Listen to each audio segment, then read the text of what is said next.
नमस्कार। आज की इस चर्चा में हम एक ऐसी पौराणिक कथा में गोता लगाने वाले हैं जो सच में रोंगटे खड़े कर देती है। हम बात कर रहे हैं अद्वितीय भक्ति, निष्ठा और एक ऐसे दिव्य निर्वासन की जिसने दो बेहद पवित्र तीर्थ स्थलों की नींव रखी। आज हम समझेंगे कि आखिर क्यों द्वापर के अंत में पुरी के नीलाचल धाम में विराजे प्रभु जगन्नाथ ने अपने ही परम भक्त हनुमान जी को निर्वासित कर दिया। चलिए इस अद्भुत प्रसंग को करीब से देखते हैं। अब यहाँ एक ऐसा सवाल खड़ा होता है जो किसी को भी हैरान कर दे। जरा सोचिए, ब्रह्मांड के स्वामी स्वयं प्रभु जगन्नाथ अपने ही सबसे बड़े रक्षक, अपने सबसे समर्पित भक्त को अपने द्वार से दूर क्यों भेज देंगे? वायुपुत्र हनुमान जी को अचानक ये निर्वासन क्यों झेलना पड़ा? यही तो वो रहस्य है जिसके इर्द गिर्द आज की हमारी ये पूरी कहानी घूमती है।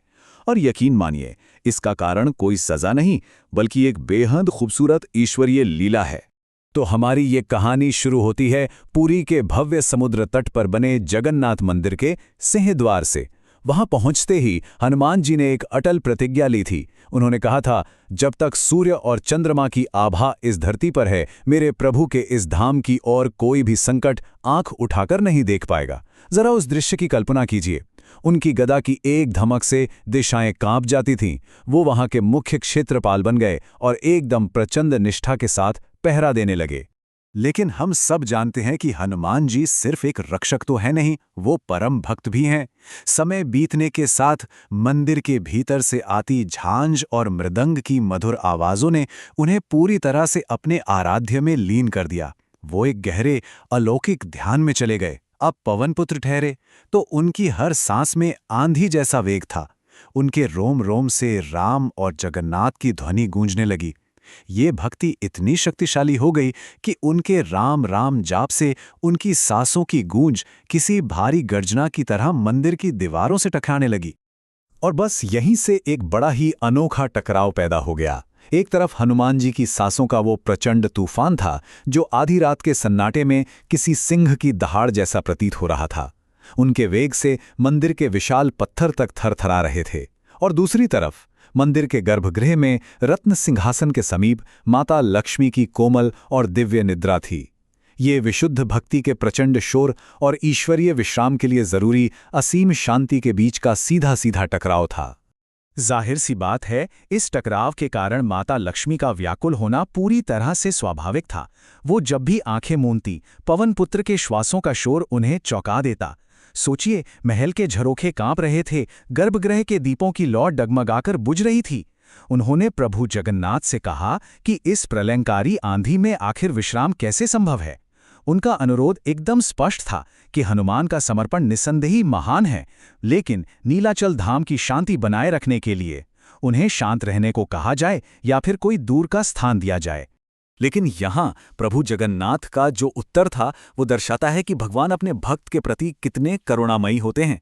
उन्होंने माता लक्ष्मी से मुस्कुराते हुए कहा, वो मेरा दास है, मेरा सखा है, उसके हृदय में मेरे नाम की जो अग्नि जल रही है, ये शोर उसी का ताप है। मतलब प्रभु अपने भक्त के उस शोर को विशुद्ध प्रेम मान रहे थे। पर प्रभु ये भी अच्छे से जानते थे कि हनुमान को शांत रहने के लिए कहना तो लगभग असंभव है। इसलिए उन्होंने एक नई लीला रचने का फैसला किया। अब आता है वो भावुक पल। ब्रह्म मुहूर्त का समय था। आकाश में तारों की चमक अभी फीकी भी नहीं पड़ी थी जब प्रभु जगन्नाथ स्वयं चलकर सिंहद्वार पर आए। हनुमान जी अपने ध्यान में पूरी तरह लीन थे।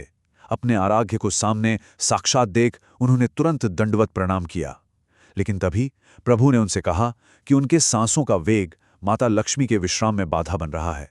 ये सुनते ही हनुमान जी इतने व्यथित हुए, इतने आहत हुए कि उन्होंने उसी क्षण अपने प्राण तक त्यागने की बात कह डाली। लेकिन प्रभु ने उन्हें ऐसा करने से रोक दिया। उन्होंने मुस्कुराकर अपने परम भक्त के कंधे पर हाथ रखा और एक बहुत ही सरल सा लगने वाला आदेश दिया।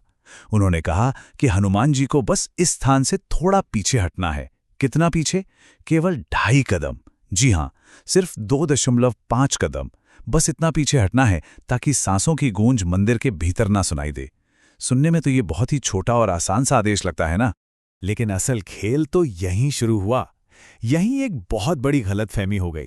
हनुमान जी उस समय अपने साधारण रूप में नहीं थे, बल्कि वो अपने अति विशाल, ब्रह्मांडीय और विराट रूप यानी विश्व रूप में थे। भक्ति की गहराई में इतने डूबे थे कि उन्हें इस बात का भान ही नहीं रहा और हम सब जानते हैं कि विश्व रूप में कदम कोई साधारण इंसानों वाले तो होते नहीं हैं, वो मीलों की दूरी तय करते हैं। और यहीं से इस लीला का सबसे बड़ा चमत्कार और हनुमान जी की पीड़ा का सफर शुरू होता है। और ये गणित सच में हैरान कर देने वाला है। पूरे 30 किलोमीटर। हनुमान जी ने जैसे ही अपना पहला कदम उठाया, वो मीलों दूर जा गिरा। दूसरा कदम उससे भी कहीं आगे बढ़ा, और जब उन्होंने अपना आखिरी आधा कदम रखा तो वो पुरी की सीमाओं को ही पार कर चुके थे। वो 2.5 ब्रह्मांडीय कदम असल में 30 किलोमीटर की विशाल दूरी में बदल गए। जब वो रुके तो उन्होंने खुद को सिरुली नामक एक एकांत स्थान पर पाया। जरा सोचिए उनके दिल पर क्या बीती होगी जब हनुमान जी सिरुली में रुके और पीछे मुड़कर देखा तो उन्हें पुरी का मंदिर नजर ही नहीं आया। उनके दिल से एक रुला देने वाली पुकार निकली, प्रभु, क्या मैं आपकी दृष्टि से ओझल हो गया? क्या मुझे आपके दर्शनों से हमेशा के लिए निर्वासित कर दिया गया है? क्या यही आपकी आज्ञा है? ये वो पल था जहां एक अजेय योद्धा पूरी तरह से टूट गया। अपने आराध्य के दर्शन ना कर पाने की वो पीड़ा उस 30 किलोमीटर की दूरी से कहीं कहीं ज्यादा बड़ी थी। तभी हवा में प्रभु जगन्नाथ की गूंजती हुई हंसी सुनाई दी, जिसने हनुमान जी के विचलित मन को थोड़ा शांत किया। उन्होंने आज्ञा मानकर सिरुली में ही समाधि ले ली। लेकिन इस घटना से मीलों दूर एक और चमत्कार जन्म ले रहा था। दरअसल हनुमान जी इतने विशाल रूप में बैठे थे कि उनकी शक्तिशाली पूंछ कई किलोमीटर पीछे खेतों और जंगलों को पार करती हुई कंदागोड़ा नामक एक गांव तक जा पहुंची थी। ये पूंछ धरती पर किसी विशाल पर्वत श्रृंखला की तरह फैली हुई थी, जिससे आगे चलकर एक अद्भुत घटना घटी। हुआ यूं कि कंदागोड़ा में सूर्योदय की पहली किरण के साथ एक साधारण सा किसान अपना खेत जोतने निकला। अचानक उसका हल मिट्टी के नीचे दबी किसी सख्त और सुनहरी आभा वाली चीज से टकरा गया। उसने अनजाने में उस पर जोर से प्रहार कर दिया। हल का नुकीला सिरा लगते ही पूरी धरती कांप उठी। मीलों दूर बैठे हनुमान जी की आंखें खुल गईं और वो बेचारा किसान उस अलौकिक तेज को सहन नहीं कर पाया और मूर्छित होकर वहीं जमीन पर गिर पड़ा। जब उस किसान को होश आया तो वो अपनी इस भूल पर बहुत डर गया था, लेकिन हनुमान जी ने उसे दर्शन दिए और आशीर्वाद देते हुए कहा, डरो मत वत्स, जहां मेरा ये अंग भूमि को स्पर्श कर रहा है वो स्थान भी आज से पवित्र माना जाएगा। उन्होंने अपनी पूंछ को वहां से समेटा नहीं, बल्कि उसे वहीं कंदागोड़ा में स्थापित रहने दिया। और आपको बता दें, आज भी वहां हनुमान जी की पूंछ की पूजा की जाती है, जो वहां के स्थानीय भक्तों के लिए गहरे आध्यात्मिक महत्व का एक बहुत बड़ा केंद्र है। तो कंदागोड़ा का तीर्थ तो बन गया, लेकिन सिरुली में हनुमान जी का मन अभी भी बिल्कुल सूना था। प्रभु की आज्ञा मानकर वो उस शांत वातावरण में स्थापित तो हो चुके थे, लेकिन उनके अंदर की व्याकुलता शांत नहीं हुई थी। वो जानते थे कि अब वो पुरी के मंदिर से पूरे 30 किलोमीटर दूर हैं। दक्षिण की ओर मुख करके बैठे उनके नेत्र अपने आराध्य के दर्शन के लिए बुरी तरह प्यासे थे। भीतर एक गहरा द्वंद्व चल रहा था कि क्या वो कभी दोबारा अपने प्रभु का मनमोहक मुखमंडल देख पाएंगे। और तभी शून्य से प्रभु जगन्नाथ की अमृतमयी वाणी गूंजी। उन्होंने कहा, हनुमान, तुम मुझसे कभी दूर नहीं हो सकते। अपनी दृष्टि को एकाग्र करो, दूरी केवल एक भ्रम है। बस इस एक वाक्य ने हनुमान जी के भीतर एक परम आध्यात्मिक जागृति ला दी। उन्हें समझ आ गया कि सच्चे प्रेम के सामने इन भौतिक दूरियों का कोई मोल नहीं है। उन्होंने अपनी आंखें मूंद ली और अपनी समस्त शक्ति, अपनी पूरी भक्ति को अपने नेत्रों में केंद्रित कर लिया।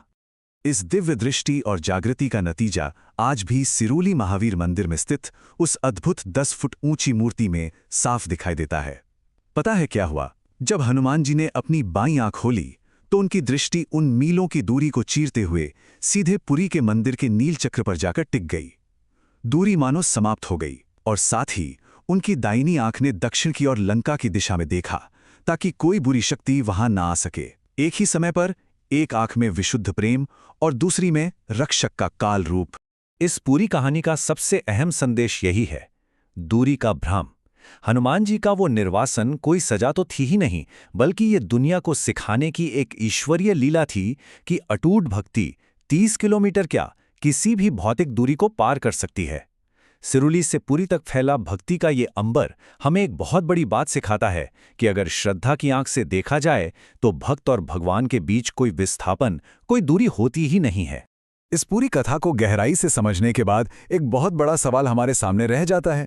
यदि विशुद्ध भक्ति 30 किलोमीटर की उस विशाल दूरी को सिर्फ एक दृष्टि में समेट सकती है, तो हमारी अपनी आध्यात्मिक यात्रा में वास्तव में कौन सी सीमाएं मौजूद हैं?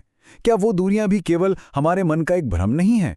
सच में ये अद्भुत प्रसंग ये सोचने पर मजबूर कर देता है कि आस्था की कोई भौगोलिक सीमा नहीं होती। खैर, इस विचार के साथ आज की इस चर्चा को यहीं विराम देते हैं। सीखते रहिए और ऐसी ही ज्ञानवर्धक कथाओं के लिए जुड़े रहिए।